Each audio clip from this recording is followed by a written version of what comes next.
आप कौन हैं? ओह सॉरी, आप सॉरी आपको ना शर्ट में पहचाना नहीं, बिकॉज़ यू नो आप हमेशा शर्टलेस होते हैं इसलिए। यस आपको पता है अब दूसरे आदमी है जिसने मुझे ये सेम जोक किया। पहले किसने किया था? पहले अहमद अली भट्ट ने मुझे किया था ये एयरपोर्ट पे मुझे मिले और उन्होंने एक तस्वीर मेरे साथ लगाई और उसका कैप्शन उन्होंने ये दिया था कि आखिरकार मैंने इनको शर्ट में देखा।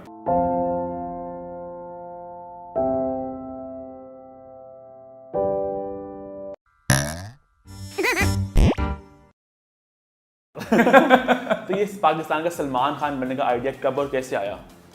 यार ये आइडिया एक्चुअली सलमान खान नहीं, पाकिस्तान का मोहसिन अब्बास हैदरी बनना चाहता हूँ मैं लेकिन क्योंकि सलमान खान वो ले चुके कोई और अच्छा तो ये नबील ने मुझे शायद दी थी पहली बार, पता है नामुल मुफराद हंस रहा हूँ उस बात पे मुस्तफा नहीं पहले उस पे हंस लें मुझे अब समझ लगे वो बात तो बहुत लेट है यार। I know sorry. अच्छा सो या नबील ने नामुल मुफराद 2 में मुझे ये कहा था कि एक बीच सॉन्ग है उसमें शर्टलेस होना है, तो शर्टलेस होने के लिए थोड़ा सा प्रेजेंटेबल बॉडी दिखाना बहुत ज़रूरी था, तो तब से मुंह को लगी मेरे और बस ऐसे लगी कि अब हाँ अब छूट नहीं रही। अच्छा आपने ना रिसेंटली एक फोटो लगाई थी इंस्टाग्राम पे, शर्टलेस भी वो पैंटलेस भी थी वो, और जिस पे आपने कमेंट्स डिसेबल किए हुए थे, पता चल गया कौन सी फोटो की बात कर रहा हूँ मैं।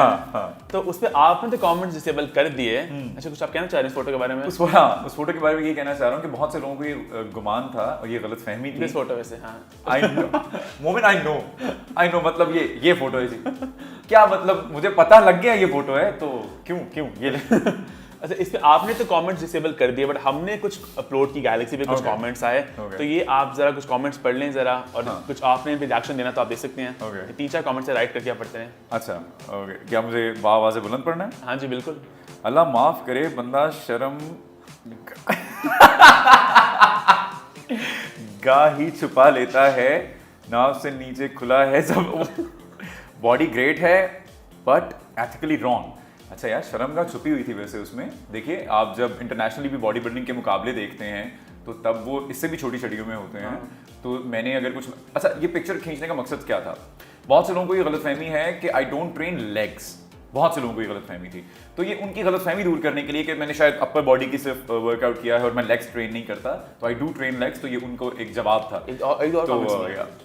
तो शर्मगाह छुपी हुई है इसमें। शर्मगाह का मुझे भी पता है क्या होती है यार, मतलब क्या हो गया, और भी शर्म नहीं आती इसको, लेग्स पर वीट ही लेग्स पर वीट लगा लेंगे, लेग्स पर वीट ही यूज कर ले। अच्छा भिजवा दें यार, मैं बिल्कुल कर लेता हूँ, साथ में कतरीना कैफ को भी भिजवा दें।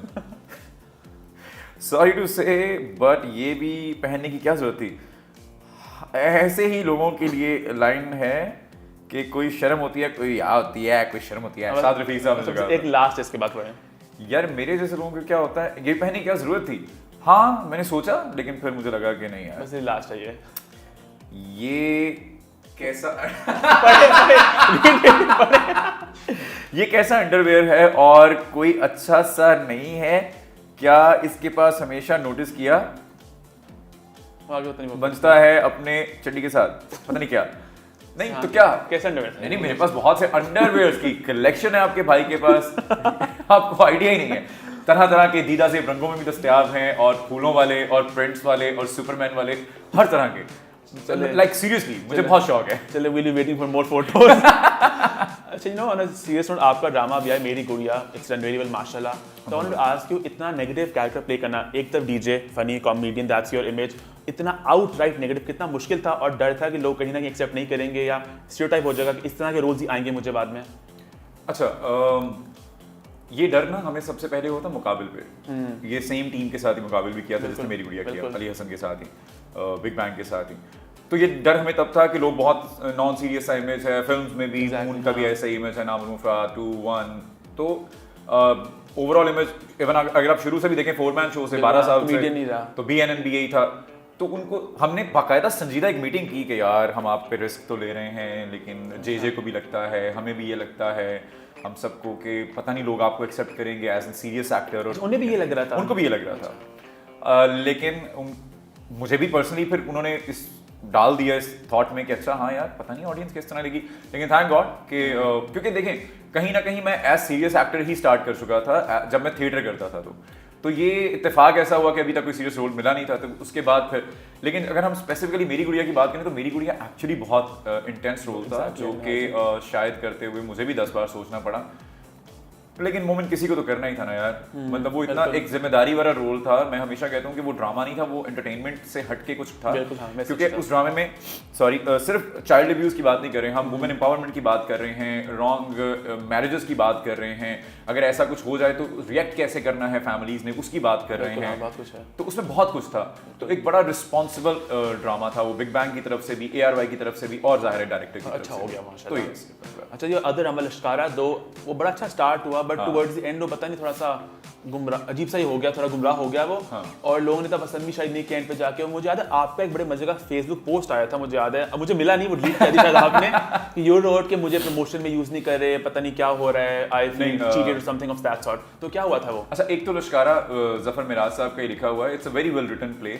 वो मुझे लगता है कि वो जो टाइमिंग चेंज होते रहे उसकी वजह से ऑडियंस जो है बहुत ज्यादा चेंज, उसकी वजह से ऑडियंस बहुत डिस्टर्ब रही। उसके पीछे वजह क्या थी मुझे आज तक समझ नहीं आ सकी, चैनल की या प्रोडक्शन हाउस की, पता नहीं क्या वजह थी, लेकिन उसकी टाइम इतना शफल हुआ। It was very well written, बहुत अच्छा ड्रामा था। लेकिन आपका पोस्ट मुझे याद है, मेरा पोस्ट था कुछ दिनों से, कुछ अरसे से, जो पेज था चैनल का, उसके ऊपर जब भी प्रमोशन आती थी हर हफ्ते, तो उसमें मैं नहीं था। बिल्कुल हाँ जी। इन तस्वीरों में, कैप्शंस में, तो आई वाज नोवेयर। तो मुझे एहसास होना शुरू में मैंने नोटिस नहीं किया, मैंने कहा ठीक है, हर एपिसोड की एक अलग प्रमोशन होती है, उस एपिसोड में क्या हाईलाइट होती है उसके हवाले से होती है। I understand this. लेकिन फिर मुझे लोगों ने भी कुछ कहना शुरू कर दिया कि यार पिछले काफी हफ्तों से आप नहीं है प्रमोशन में, क्या मसला है? तो मैंने कॉल की डायरेक्टर साहब को, उन्होंने कहा हम तो ड्रामा बना के भेज देते हैं, तो आई डोंट नो कि चैनल का क्या सीन है। तो फिर चैनल पे मैंने कॉल की एक साहब को, उन्होंने नहीं उठाया, तो मैंने प्रोडक्शन हाउस से पूछने की कोशिश की, उनसे भी राब्ता ना हो सका। तो फिर मुझे मेरी बहुत कम हटती है, तो फिर मेरी हट गई एक्चुअली। तो फिर मैंने स्टेटस लगाया कि आई हैव नो क्लू कि इस क्या चल रहा है, मुझे इंटेंशनली इससे दूर रखा जा रहा है या क्या इनके इसके पीछे स्ट्रेटजी है। तो वो पोस्ट पढ़ने के बाद फिर मुझे चैनल ने भी राब्ता किया, फिर आला हुकाम ने भी राब्ते किए, फिर प्रोडक्शन हाउस ने भी राब्ता किया कि नहीं ऐसा कुछ नहीं है, वैसा कुछ नहीं है। मैंने कहा ये बात मुझे आप पहले क्लियर कर देते, मुझे पहले बता दें कि क्या कोई आप लोगों का कोई प्लान है इसका, तो मुझे पता होना चाहिए, ताकि हम सब एक पेज पे हों। ऑडियंस को ऐसा लगने लग गया, मुझे मेरे फैंस कहने लग गए हैं कि आप कहाँ हैं, आप क्यों इस तरह से बैकएंड पे डाला जा रहा है। तो मेरी ये कंसर्न था, तो इस वजह से। अच्छा, वो ये सेगमेंट में show called blast in the past, तो उसमें कुछ हमको वीडियोस कुछ दिखाते हैं पास से, आपका कमेंट लेते हैं। आपका तो बहुत ही रीसेंट है, और टेक्निकली आपका नहीं है ब्लास्ट, किसी के और का ब्लास्ट है, बट सिंस आप भी इसमें हैं तो आपको मैं दिखाता हूँ, ठीक है? It's from the lux style awards, ठीक है? समझ तो होंगे क्या होने वाला है। तो ये हुआ है रिसेंटली लक्स स्टाइल अवार्ड्स, ठीक है? Ahad Azmi is winning the best actor award, ठीक है? Moment seriously